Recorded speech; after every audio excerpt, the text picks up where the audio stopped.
water, the sailboat taut and tangled but sure. I do not know what she knows. However, you bubble wrapped my fragile kitchen, knew what was imminent and what could fade. We named us Gemini, translucence, mirrors on mirrors and never the same. Precious glass, our German grandfathers on the mantle, a pen, an escapade in high school, precocious but wild, dancing in basements 151 before the prom, sex in the back of Norman's Cadillac, a yearbook without my name. Spray glue in the Hearst locker, 1220 reserve gin, Arlene's pink paisley wallpaper. We once were different hippies, hookah shells dancing in the foreground. Banjos on Sunday morning, friendship relentless and without reservation, giving to give, to see what may come, to dance or die, or tell strange tales of the night of fire dancers, the day of licking stamps or chasing time, hours punching holes. I learned to fan, snap a silk umbrella as wings. You taught me air. I always would in the stream eroding. And now, this is the poem of what comes next. Who will we become and what will we do? The time of fragile white men is over, but you are precious. We were each precocious, spendthrift but generous, helpers. The stream is redirecting in us sailors, oh captain. Batten the hatches for the relentless storm and don't forget the bubble wrap. We decide what is imminent. They will fade. Time is ours, and we spend it dancing.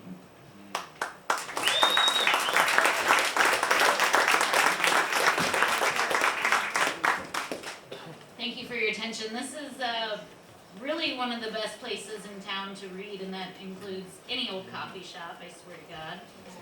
I've got a little can here next to the big can if anybody wants to help that out. I don't have to lug all this stuff though, so I don't expect that.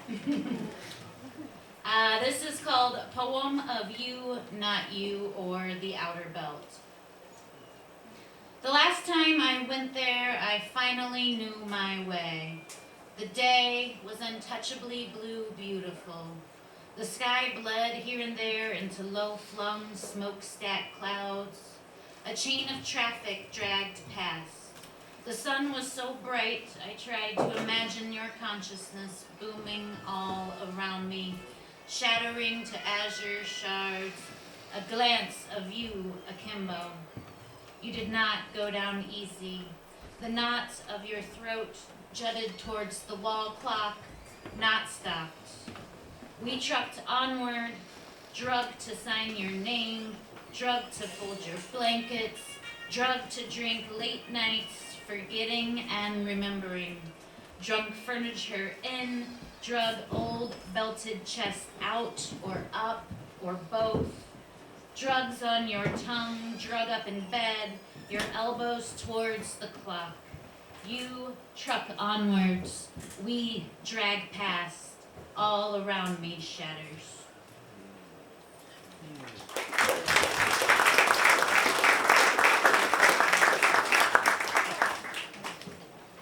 Okay, I just got two more for you. This one is called God Hates the Irish. May the road rise to meet you, and may God hold you in the palm of his hand. The man broke loudly in the pub, God hates the Irish. This because it was wetly sleeting the Saturday before St. Paddy's Day. God doesn't hate the Irish hate God for knowing that we can grasp what he gives us. God knows the Irish are strong. We drink in galoshes, wetly seething. We peel potatoes in evening clothes. We serve car bombs to Anglo-Saxons on a day we should be weeping. God doesn't hate the Irish hate God. We gave magic and only got cold rain and potato rot. All our luck in a gold pot for fools to find. fairy circles to seek the pious, trappers and fishers of men. We wanted God, St. Patrick, Lugus called Mercury, Brigid adored by poets, Agmios ruled by wit, followers chained to his pierced tongue.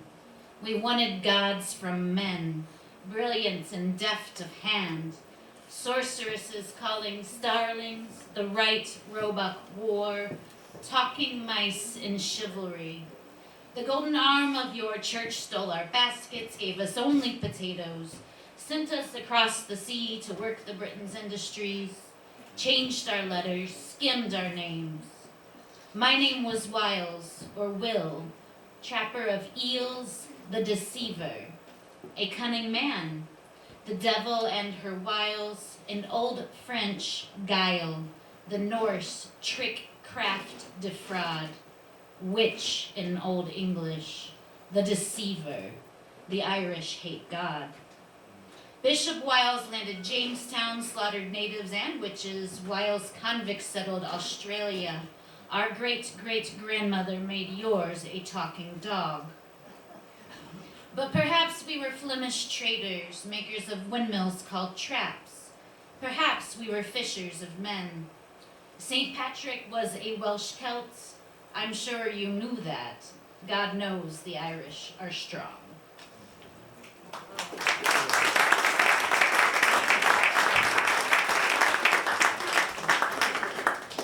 Last one I have for you, it's pretty darn old. It's a Halloween poem because it's about evangelical Christianity. And it's funny, like I said, it's like from 2006, but this stuff, it's just, it plays out year over upon year, so it doesn't feel that old at all. This is called Apocalypse Now.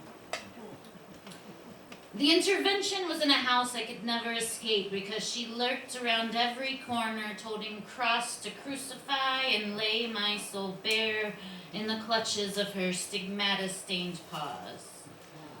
Amid the thick incense of lie and Windex, the chant, I will pray for you, don't wait, you'll be at his funeral crying.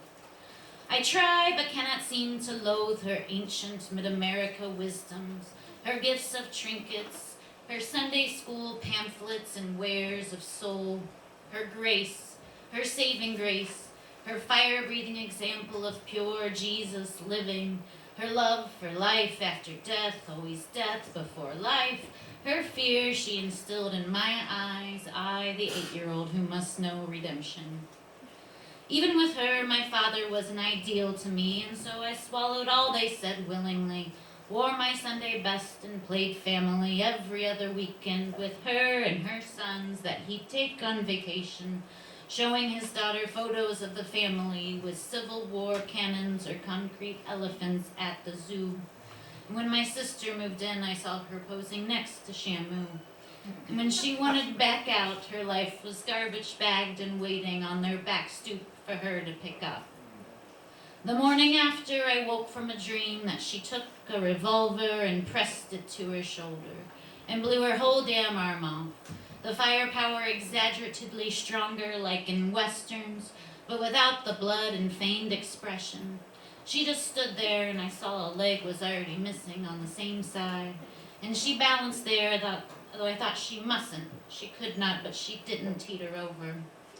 And this when we were so young, I dared her to shut the bathroom door on me, so I could turn out the light, flush the toilet 3 times, and chant for our Mother Bloody Mary to visit me, blood-bedecked and grimacing, even though it thrilled me, terrified me equally as oral histories of the 4 horsemen and saints rolling golden scrolls with the names of the chosen.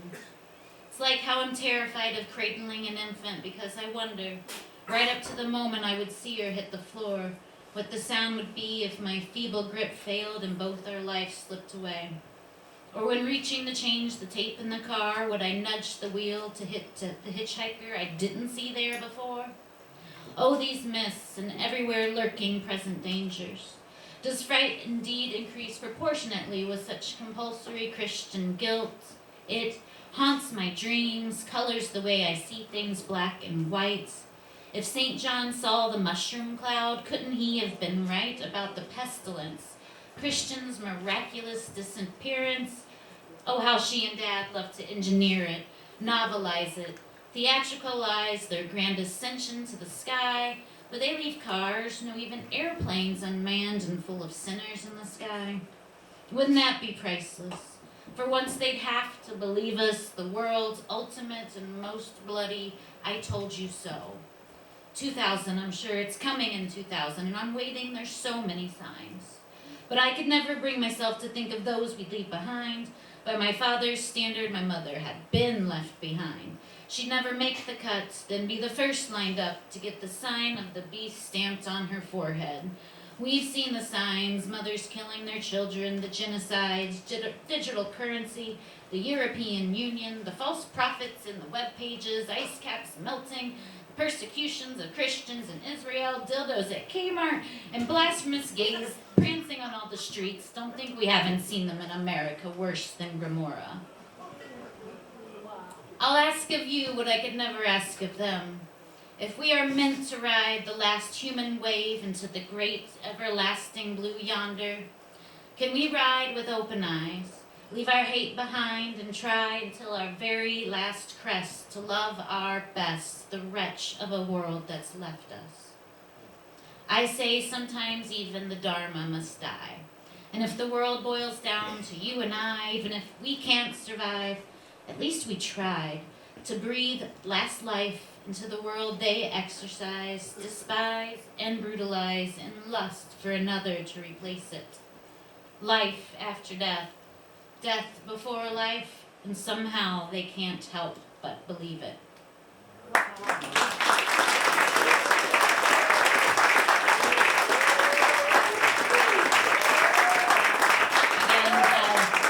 Thank you very much for your attention. Very much appreciated. And I'd love to bring back to the stage DawnWeber and Company.